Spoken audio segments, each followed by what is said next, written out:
قبل از वक्त किसी वाक़े की इत्ला देने को पेशन गोई कहते हैं। अल्लाह ताला ने अंबियाए कराम अलैहिस्सलाम बिलखसूस नबी करीम सल्लल्लाहु अलैहि वसल्लम को बजरिया वही आइंदा रूनुमा होने वाले बाज़ हालात से मतला फरमा देते थे, जिसकी बुनियाद पर नबी करीम सल्लल्लाहु अलैहि वसल्लम किसी वाक़े की इत्ला कबल अज़ वक्त इरशाद फरमा देते। चूँकि आप सल्लल्लाहु अलैहि वसल्लम अल्लाह के सच्चे और आखिरी नबी हैं, इसलिए आपने जिन जिन बातों की पेशन गोई फरमाई वो सारी बातें सच साबित हुई। आइए अल्लाह के नबी सल्लल्लाहु अलैहि वसल्लम की चंद पेशन गोइयाँ हम आपको बताते हैं। हजूर नबी करीम सल्लल्लाहु अलैहि वसल्लम की बेसत से पहले अरब की ये कैफियत थी कि तमाम अहले अरब काहिनों नजूमियों के जाल में गिरफ्तार थे। मशहूर काहिनों के पास लोग दूर दराज से सफ़र करके आते थे और उनसे मुस्तकबिल और गैब की बातें दरियाफ्त करते थे। काहन झूठ मूठ की बातें सुनाकर पूरे मुआशरे को बेवकूफ़ बना रहे थे। हजूर अकरम सल्लल्लाहु अलैहि वसल्लम को अल्लाह ताला ने जब पैगंबर बनाकर माबूस फरमाया तो उनके लिए सबूत नबूवत की सबसे बड़ी दलील गैब की खबरें और पेशन गोइयाँ थीं। आप सल्लल्लाहु अलैहि वसल्लम मुस्तकबिल के वाक़यात और बातों को इस तरह पेश फरमाते कि गोया खुली आंखों से देखकर बता रहे हों। जिन जिन बातों की अल्लाह के सच्चे नबी सल्लल्लाहु अलैहि वसल्लम ने खबर दी वो सब की सब पूरी हुई। ये पेशन गोइयाँ मुख्तलिफ औकात में आप सल्लल्लाहु अलैहि वसल्लम से मुख्तलिफ हालतों में सादिर हुई और इनकी इतला मुख्तलिफ सूरतों में दी गई। मसलन कभी नज़ूल वही की सूरत में, कभी आलम ख्वाब में और कभी कलब मुबारक पर अलका करके। कुरान करीम में इरशाद है, ये गैब की बातें हम आपकी तरफ वही करते हैं, इससे पहले आप और आपकी कौम इनको नहीं जानती थी।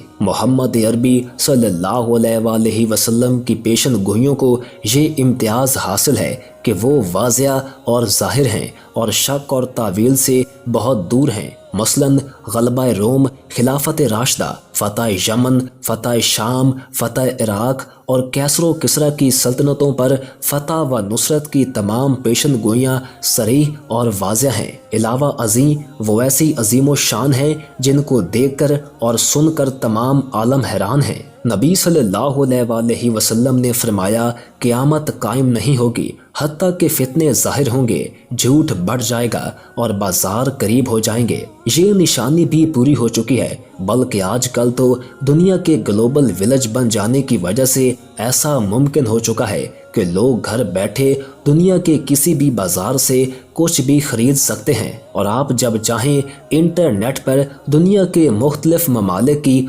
ऑनलाइन शॉप से घर बैठे खरीदारी कर सकते हैं। फिर बाजार इस कदर ज़्यादा हो गए हैं कि इंसान एक बाजार से निकलेगा तो दूसरे में दाखिल हो जाएगा। रसूल अकरम सल्लल्लाहु अलैहि वसल्लम ने फरमाया, सबसे बुरे मकामात अल्लाह ताला के यहाँ बाजार हैं। मुस्लिम की दूसरी हदीस में आप सल्लल्लाहु अलैहि वसल्लम का फरमान यूं है कि अपने आप को बाजारों के हंगामों से बचाओ। बाजार ये धोखा, फराड, सूद, झूठ, वादा खिलाफी, झूठी कसम, हराम और नाजायज़ अशिया की खरीदो फरोख्त, शोरो गुल और झगड़ों की जगह है और ज़िक्र अल्लाह से एराज़, नमाज से लापरवाही, मर्दो औरत के इख्तलात व बेपर्दगी, फस्को फजूर और फितनों का मकाम है। ऑनलाइन शॉपिंग कई दहाइयों से की जा रही है, लेकिन ये हाल ही में सही मानी में आम हुई है। अमेज़ॉन कंपनी 90 की दिहाई के वस्त में कायम की गई थी। सन 2010 तक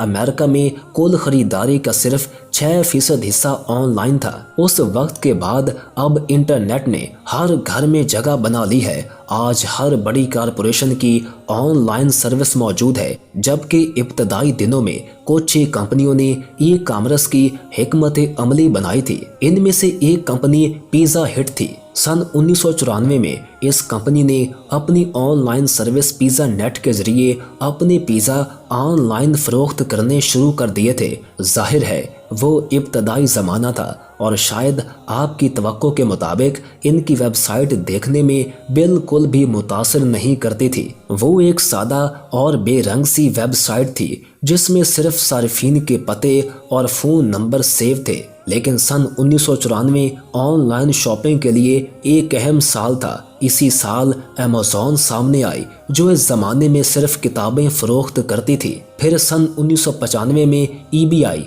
इसके 2 साल बाद जापान की सबसे बड़ी ई कॉमर्स कंपनी राकोटेन और सन 1999 में चीन की कंपनी अली बाबा मंजरे आम पर आई। इन कंपनियों ने आम सार्फिन तक आसान रसाई और टेक्नोलॉजी की जिद्दत से ऑनलाइन खरीदारी के बाजार सजा दिए। न्यूयॉर्क यूनिवर्सिटी के बिजनेस स्कूल से मुंसलिक थुमाई सरदारी कहती हैं कि 90 की दिहाई के वस्त में आलमगीरियत भी वो बड़ा अंसर था जिसने ई कॉमर्स के फैलाव में अहम किरदार अदा किया। दुनिया आपस में जुड़ जाने की वजह से अशिया की तेज़ रफ्तार पैदावार के काबिल हुई और एक जैसी अशिया की मुख्तलिफ कीमतों में फ़रोख्त मुमकिन हुई। इस तरह सार्फिन को भी ये सहूलत मिली कि वो बेहतरीन म्यार या क़ुव्वत ख़रीद के मुताबिक अशिया का इंतखाब कर सकें। ऑनलाइन ख़रीदारी का हालिया रुझान तो सोशल डिस्टेंसिंग या समाजी दूरी और फैलने वाली बीमारियों के खौफ की वजह से एक ज़रूरत के तौर पर शुरू हुआ है, लेकिन इम्कान है कि अब ये एक मामूल का काम बन जाएगा, क्योंकि अब सारिफीन ने खुद तजुर्बा करके देख लिया है कि ये कितना आसान और मौसर है।